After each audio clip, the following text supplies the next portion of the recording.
जय भीम. शुक्रवार दिनांक 25 जुलै 2025. सम्राट वाचनमध्ये हा पहिला लेख आहे. लेखाचं शीर्षक आहे भारतीय संविधान, अभिव्यक्ती स्वातंत्र्य आणि जनसुरक्षा कायदा. आज भारतीय संविधानाला, त्याचे लेखक आहेत प्राध्यापक डॉक्टर M.R. इंगळे.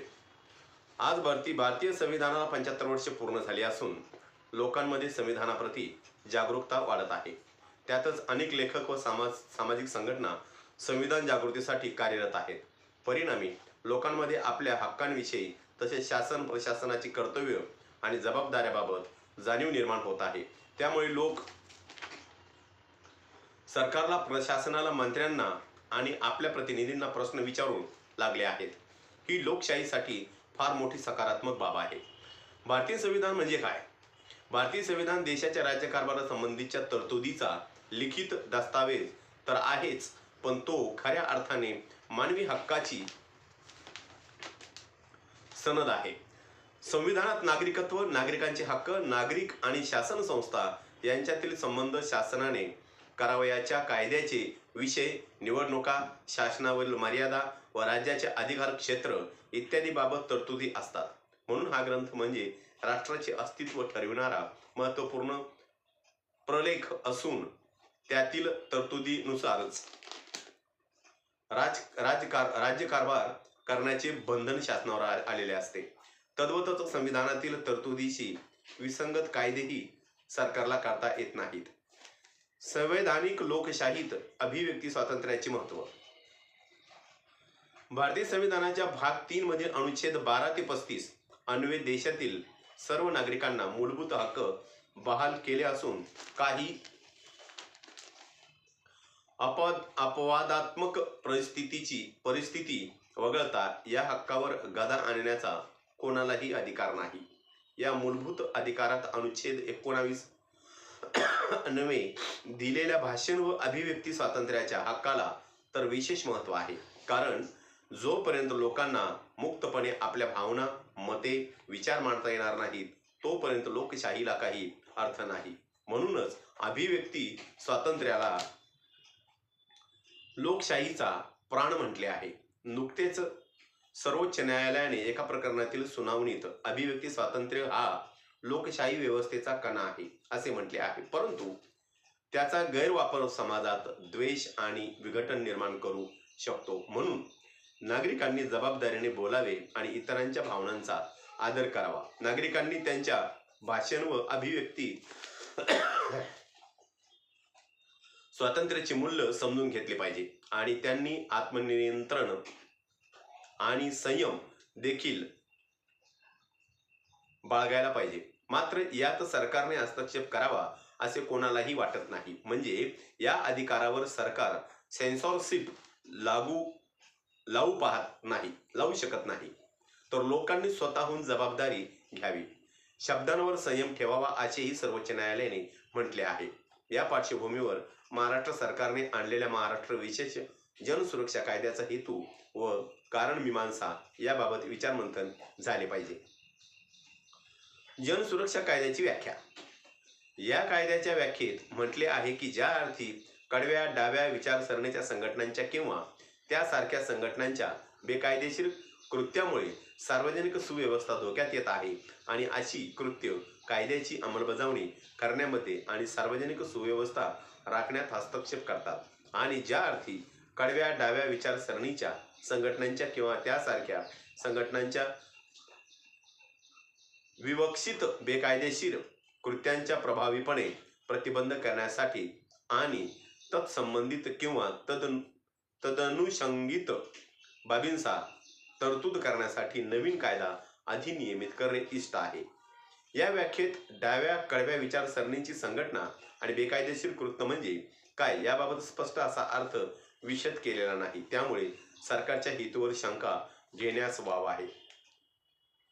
जनसुरक्षा कायद्याला विरोध का? जनसुरक्षा कायद्याला पुरोगामी लेखक, विचारवंत, संघटना आणि जनतेचा विरोध होत आहे. कारण या कायद्यात लोकांच्या स्वातंत्र्याला प्रतिबंधित केल्या जाणाऱ्या खालील तरतुदी आहेत. नंबर 1, सरकारच्या विरोधात मत मांडणाऱ्या व्यक्ती किंवा संघटनांवर अनिर्बंध कारवाईचे अधिकार सरकारला मिळणार आहेत. नंबर 2, कोणतीही संघटना ही बेकायदेशीर संघटना आहे किंवा ती तशी झालेली आहे असे शासनाचे मत झाले असेल तर त्यास अशी संघटना का बेकायदेशीर संघटना असल्याचे शासकीय राजपत्रातील अधिसूचनेद्वारे घोषित करता येईल. नंबर 3, बेकायदेशीर संघटना किंवा कृत्य याची स्पष्ट व्याख्या करण्यात न आल्यामुळे सरकार कोणत्याही संघटनेला आणि कृत्याला बेकायदेशीर घोषित करू शकते. नंबर 4, जी संघटना बेकायदेशीर घोषित करण्यात येईल तिची सर्व स्थावर जंगम मालमत्ता सरकार जप्त करेल. नंबर 5, बेकायदेशीर घोषित केलेल्या संघटनेच्या पदाधिकाऱ्यांना तसेच या संघटनेच्या सभेला उपस्थित असणाऱ्या व्यक्तींना 7 वर्षेपर्यंत तुरुंगात डांबून ठेवण्याचे अधिकार सरकारला राहतील. नंबर 6, जमावबंदी आदेश मोडल्यास, शांततामय मार्गाने मोर्चा काढल्यास, उपोषण केल्यास किंवा कोणतेही आंदोलन केल्यास ते बेकायदेशीर कृत्य ठरवून त्यासाठी कडक सुरक्षा करण्यात येईल. नंबर 7, कामगार किंवा सरकारी कर्मचाऱ्यांनी संप केल्यास तो बेकायदेशीर घोषित करून त्यांच्यावर कारवाई करण्यात येईल. नंबर 8, सामाजिक चळवळी, जन आंदोलने यांना तसेच विरोधी पक्षांना दडपण्यासाठी या कायद्याचा वापर केला जाईल. नंबर 9, सामाजिक प्रश्नावर कार्य करणाऱ्या कार्यकर्त्यांना त्रास देण्यासाठी या कायद्याचा शस्त्र म्हणून वापर केला जाईल. नंबर 10, पोलीस राज निर्माण होईल आणि हुकुमशाही लादली जाईल. नंबर 11, राज्यातील संसाधने, जमीन, जंगल, नद्या, बंदरे, रस्ते भांडवलदारांच्या आणि उद्योगपतींच्या खाजगी नियंत्रणात देण्यासाठी होणाऱ्या चळवळीचा विरोध मोडून काढण्यासाठी सत्ताधारी या कायद्याचा मोठ्या प्रमाणात दुरुपयोग करतील. जनसुरक्षा कायद्यात जनतेच्या सुरक्षेसाठी कोणतीही तरतूद नसून शासनकर्त्यांच्या मनमानीला आणि हम करे सो कायदा या वृत्तीला संरक्षण देण्यात आले आहे. म्हणजे हा कायदा शासन सुरक्षेसाठी असून जागरूक जनतेवर वचक निर्माण करण्यासाठी उपयोगात आणले जाणारे अस्त्र आहे. त्यामुळे या कायद्याचा विरोध करणे लोकशाहीवर विश्वास असणाऱ्या प्रत्येक नागरिकांचे आद्य कर्तव्य ठरते. जनतेने जागरूक होणे गरजेचे. महाराष्ट्र छत्रपती शिवराय, क्रांतिबा ज्योतिराव फुले, राजश्री शाहू महाराज, डॉक्टर बाबासाहेब आंबेडकर, डॉक्टर भाऊराव पंजाबराव देशमुख, लोकशाहीर अण्णाभाऊ साठे यांच्या विचारांचे पुरोगामी राज्य म्हणून ओळखले जाते.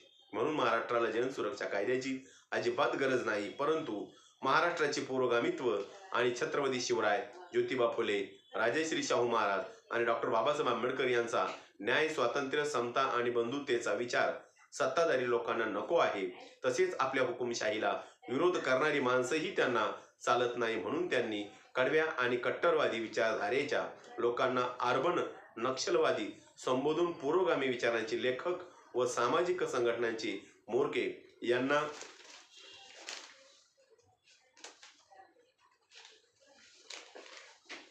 पायबंद घालण्यासाठी जनसुरक्षा या गोंडस नावाने कायदा आणला आहे.